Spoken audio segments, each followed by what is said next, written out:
नमस्कार, मैं ऐश्वर्य प्रधान और कटारिया साहब जो असम के राज्यपाल हैं उनके बारे में आप सब काफी कुछ जानते हैं, लेकिन मैं इस छोटे से चर्चा से पहले कुछ चीजें आपको बताना चाहूंगा, शायद आपको अच्छी लगेगी। सबसे बड़ी खास खूबी इनकी ये रही कि जब ये जयपुर में गृह मंत्री थे, नेता प्रतिपक्ष थे या अन्य जिम्मेदारियों पर रहे, तो इनका दरवाजा हमेशा खुला रहता था।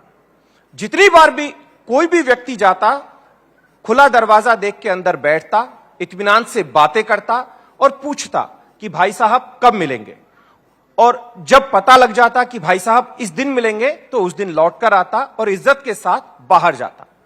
दूसरी सबसे बड़ी खूबी जो मोस्टली राजनीति में बहुत कम लोगों के पास मिलती है कि कई बार ऐसा होता है कि अमूमन राजनीति में लोग कुछ देर के लिए, कुछ दिनों के लिए चले भी जाते हैं तो फोन स्विच ऑफ कर लेते हैं। इनका फोन हमेशा ऑन रहता और हमेशा बात करते और वापस पलटकर कॉल करते। ये अमूमन इनमें देखा गया। तो कुछ सवाल फर्स्ट इंडिया न्यूज की तरफ से कटारिया साहब से, और उन सवालों का बेबाकी से जवाब भी देंगे। उम्मीद इस बात को लेकर है क्योंकि इनकी एक और खूबी है कि राजनीति में सत्य, निष्ठा, ईमानदारी, समर्पण, ये सब चीजें इनमें देखने को मिली और राष्ट्रीय स्वयंसेवक संघ से इनकी तालीम हुई, शुरुआती दौर पर शिक्षा मिली और उसके बाद आज इस पद पर बैठे हुए हैं और इस पद को सुशोभित कर रहे हैं। कटारिया साहब, सबसे इंपॉर्टेंट बात आपसे मैं यहीं से शुरुआत करना चाहूंगा कि ये जो आयोजक तमाम राजस्थान के लोग, असम के लोग जिन्होंने इस आयोजन को किया है और पूरा मैनेज किया है, हमारे सीएमडी साहब जगदीश चंद्रा साहब ने, इस आयोजन को लेकर आप सबसे पहले अपने कुछ वक्तव्य क्या कहना चाहेंगे? देखो का ये मेरा सौभाग्य है कि मैं राजस्थानी सम्मेलन में राजस्थान का ही रहने वाला आपके बीच में यहाँ आया हूँ। ये मुझे सबसे ज्यादा मेरी प्रसन्नता का विषय है। और आदरणीय जगदीश चंद्र जी ने भी बहुत पहले से इस बात का प्रयत्न किया था कि एक बार राजस्थान के लोगों को भी हमारे चैनल के किसी कार्यक्रम के माध्यम से मिला जाए।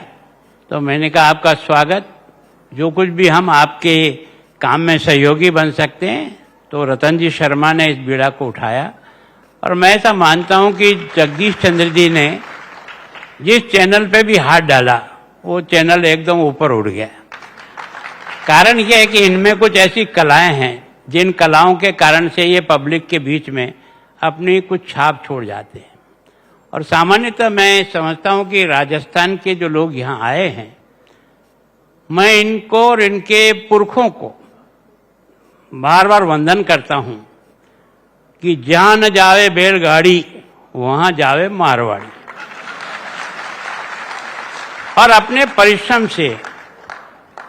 परिश्रम से जनता के बीच न भाषा जानते न कुछ नहीं जानते, फिर भी दिल जीत करके ये 250-300 वर्षों की यात्रा जो है, मैं आपके चैनल को धन्यवाद देता हूं कि आपने वास्तव में उन राजस्थान के पुरखों को आपके चैनल के माध्यम से सम्मान देने का काम किया, जिन्होंने अपनी मेहनत और लगन से राजस्थान का नाम गौरव किया। और इस धरती के साथ आकर इस धरती में दूध में शक्कर जैसे मिलती है, वैसे मिलकर के इन्होंने अपनी कर्मभूमि में भी काम किया और अपनी जन्मभूमि को भी आज भी याद रखते हैं। भाषा भी, खाना पीना भी, वेशभूषा भी, त्योहार भी जिस ढंग से लोग मनाते हैं, आपके चैनल के माध्यम से जितना हाईलाइट किया जाए उतना ही राजस्थान का गौरव बढ़ेगा, ऐसे ही मेरी मान्यता है।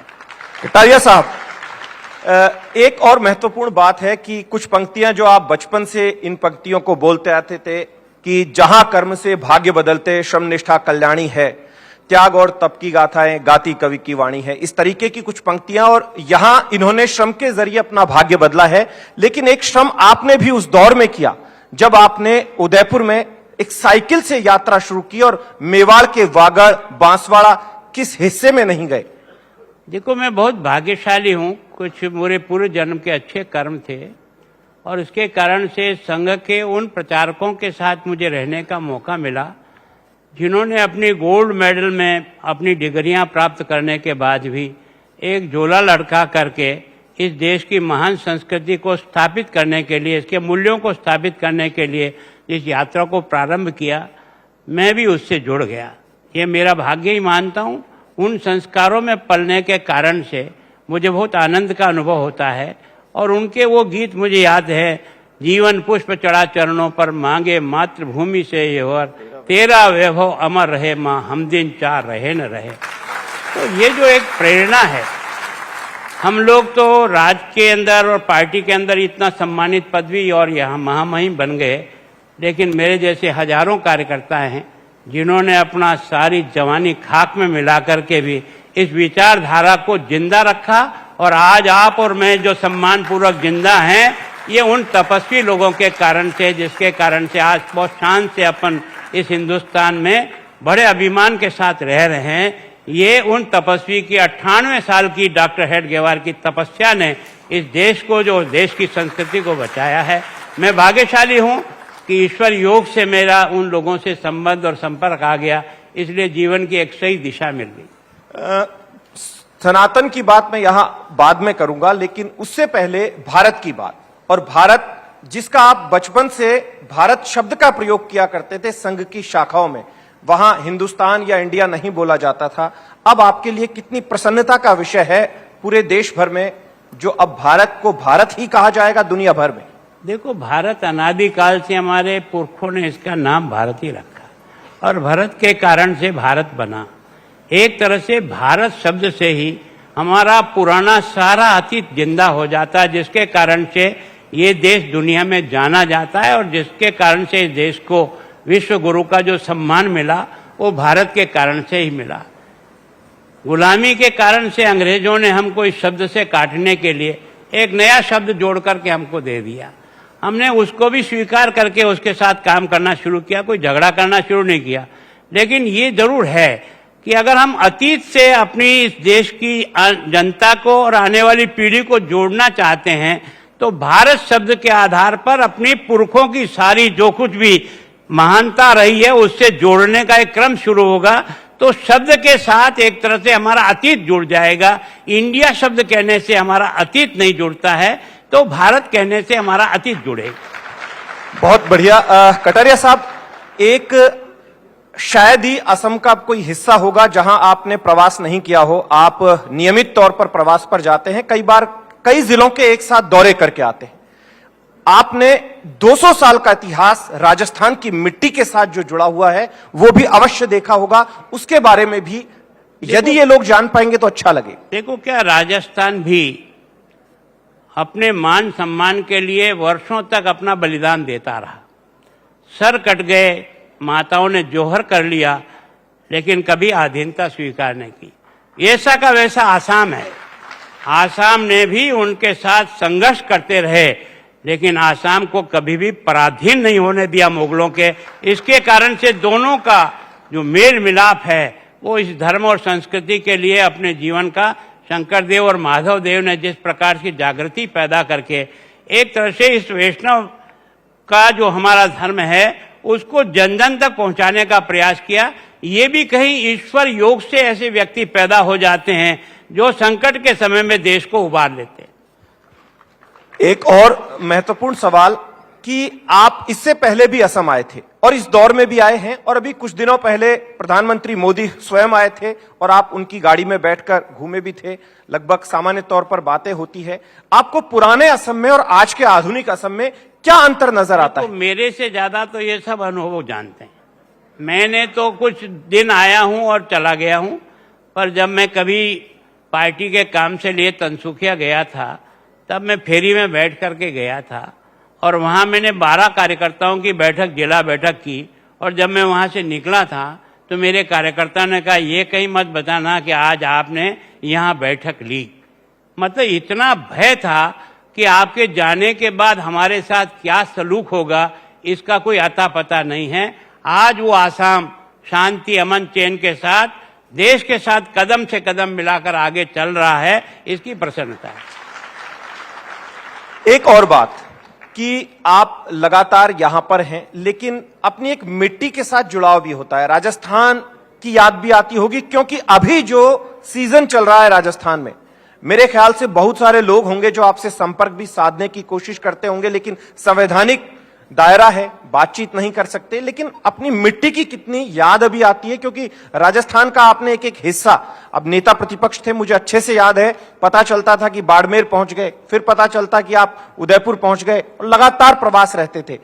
मन करता है कि एक बार जाकर आया जाए इस दौर में भी, क्योंकि लोग जो हैं वो इतनी दूर तक आपसे मिलने को आ जाते हैं। देखो, यहां मुझे एक बात सीखने को मिली। शायद ये कितनी पीढ़ियों पहले ये राजस्थानी भाई यहां आ गए, यहां के साथ घुल मिल गए, यहां की संस्कृति, यहां की भाषा, यहां के लोगों के त्योहार सब मनाते हैं, लेकिन उसके बाद भी अपना राजस्थान इनको आज तक याद है। इसका मतलब उस मिट्टी में कोई चमत्कार है जो उसे जोड़ी रखती है। मैं भी कहीं भी रहूं, पर राजस्थान की मिट्टी से जुड़ा रहूंगा। मैं आज महामहिम जरूर बन गया, पर उन कार्यकर्ताओं की बदौलत और उस जनता के आशीर्वाद से बना हूं, जिन्होंने मुझे बार बार जिता के योग्यता के इस रास्ते पर ले गए। तो मैं उसको हमेशा याद रखता हूं, और जो कुछ मुझसे बन पड़ेगा उसके लिए आज भी करने का पूरा मन है, करेंगे। दरवाजे आपके हमेशा खुले रहते थे। मैंने सुना है कि राजभवन में भी आप 1 घंटा सुबह और 1 घंटा शाम सभी को मिलने के लिए देते हैं। देखो, हम जनता के प्रतिनिधि हैं, कोई जनता के माई बाप नहीं है। लोकतंत्र का मतलब अगर जनता के प्रतिनिधि को समझ में आ जाए और वो उसी ढंग से अगर व्यवहार करे, तो इस देश को हम बहुत जल्दी बहुत ऊंचाई पर ले जा सकते हैं।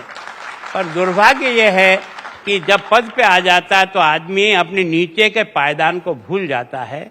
मैं उनमें से नहीं हूं, क्योंकि मैं एक बहुत गरीब घर से आया हूं।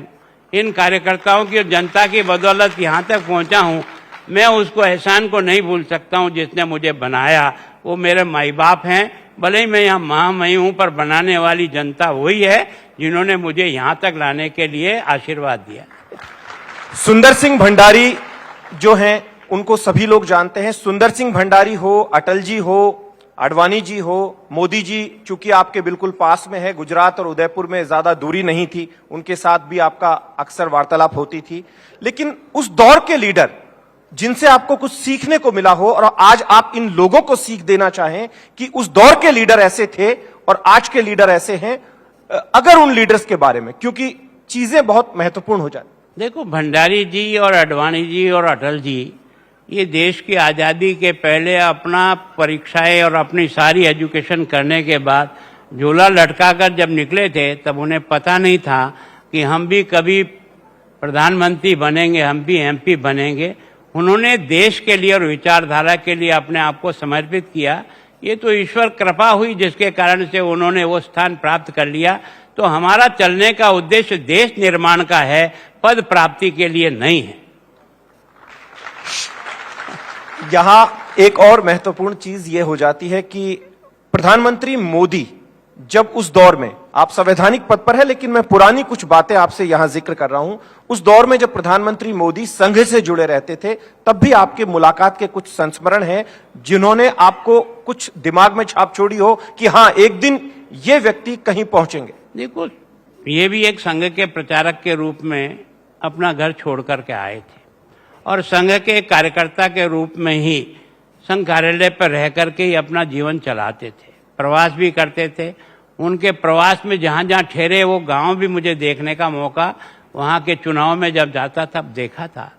एक व्यक्ति ने जिस कमिटमेंट के साथ देश निर्माण की इस विचारधारा को आगे बढ़ाने का प्रयास किया, ये इस पार्टी का सौभाग्य है कि देश का प्रधानमंत्री अटल बिहारी वाजपेयी भी एक घर छोड़कर प्रचारक बना हुआ व्यक्ति था, और आज ये दूसरा जो देश का प्रधानमंत्री है ये भी घर छोड़ करके प्रचारक व्यक्ति नहीं आकर के कमान संभाली है। इसके कारण से कुछ प्रभु का आशीर्वाद है, कुछ उसकी कर्म शक्ति है, और कुछ देश के प्रति कमिटमेंट है, जिसके कारण से काम में सफल हो रहे हैं। यहां बहुत सारे लोग हैं, और फर्स्ट इंडिया भारत 24 के माध्यम से आपको पूरा देश, पूरा राजस्थान, सभी लोग सुन रहे हैं। ऐसा संदेश जो यूथ आपसे सुने, क्योंकि आपने बहुत मेहनत की है और आज इस मुकाम तक पहुंचने में आपका बड़ा संघर्ष है। ऐसा कोई संदेश और कुछ ऐसी चीजें भी होती है जो हमें उस दौर से इस दौर में जब युग में परिवर्तन होते हैं तो वेदना होती है कि भाई समय बहुत बदल गया है, काश समय पहले वाला होता। आपको क्या लगता है, क्या सीख देना चाहिए? देखो, संदेश यही है कि राजस्थान के लोग जिन परिस्थितियों में निकल करके इस पूर्वांचल में आए हैं और उसके बाद में न भाषा समझते थे, न आमने सामने बात करते थे, तब भी नहीं समझते थे, एक तरह से इशारों से ही अपना काम चलाते थे। उस यात्रा को पार करते करते इन्होंने अपने परिश्रम से अपना स्थान भी बनाया और आसाम का स्थान भी बनाया। ये एक बहुत ही प्रसन्नता का विषय है। मैं सोचता हूँ, केवल मैं आपके मीडिया से प्रार्थना करता हूँ और आप सब बंधुओं से प्रार्थना करता हूँ, देश आगे बढ़ेगा तो ही आप और मैं आगे बढ़ेंगे। अगर देश आगे नहीं बढ़ा तो दोस्तों आप और मैं कोई आगे नहीं बढ़ सकता। ये काम जनता को भी करना होगा और मीडिया को भी ईमानदारी से करना होगा। व्यक्ति महान नहीं है, देश महान है। नेता आएंगे और जाएंगे, कोई फर्क नहीं पड़ता, लेकिन अगर देश बना रहा तो आप और हम बने रहेंगे। और हमारा ये जो अतीत है भगवान राम से लेकर अब तक जो चला है, ये आगे की पीढ़ी को सुपुर्द करने में हम सक्षम रहेंगे। यही मन की इच्छा है और यही आपसे भी चाहते हैं कि हो सकता है आपका मीडिया का काम व्यवसायी का काम है, लेकिन व्यवसाय के बाद भी देश को जो नुकसान देने वाली ताकत है या जो शक्तियां हैं उनको क्रश करने के लिए आपका मीडिया काम करे। ईमानदार बीजेपी में हो या कांग्रेस में हो, ईमानदार को ईमानदार कहने का प्रयास करो और चोर चाहे किसी के भी हाथ हो उसको चोर कहने की हिम्मत बनाने का प्रयास करो, ताकि लगेगा देश। अब आखिर में एक सवाल और मुझे याद आ गया है। अमूमन जब आप गृह मंत्री थे तो आप पुलिस का बड़ा भारी बचाव किया करते थे। आप कहते थे कि मेरी पुलिस। आप अक्सर जाते थे, मीटिंग भी लेते थे और पुलिस वाले भी विधानसभा के अंदर भी ड्यूटी में होते थे तो बाहर वाले पुलिस वालों से पूछते थे, भाई कटारिया साहब क्या बोले हमारे लिए। शिक्षा और गृह, इन दोनों विषयों को लेकर आप अक्सर बोलते थे। कितनी शुचिता रह गई है इन दोनों महकमों में आज? देखो, क्या है कि जिस फोर्स के साथ मैं काम करता हूं उसका मुखिया भी मैं हूं। उसकी सुरक्षा और उसका सम्मान बनाए रखना मेरा दायित्व है। अगर वो गलती करेगा और जांच में गलती प्रूव हो जाएगी तो निश्चित दंड दूंगा, लेकिन कोई मुझे विधानसभा में घेर करके चाहे कि आप अभी का भी इसको सस्पेंड करो तो मैं कहता था मैं नहीं करूंगा। भले ही आप सारे के सारे एक साथ इकट्ठा हो जाओ, जांच करने के बाद अगर इसके काम के कारण से कोई कमी रही है तो इसको 100% सजा दूंगा, लेकिन दबाव में आकर के किसी भी पुलिस वाले को आपके कहने से और आपके दबाव से मैं उसके खिलाफ कार्रवाई करूंगा, ये संभव नहीं है। और उसका कारण था, मेरा ये दुर्भाग्य रहा कि मैंने गुजर आंदोलन के समय 72 लोगों को मेरी पुलिस की गोली से उनकी मृत्यु हुई, मुझे उसका दुख था।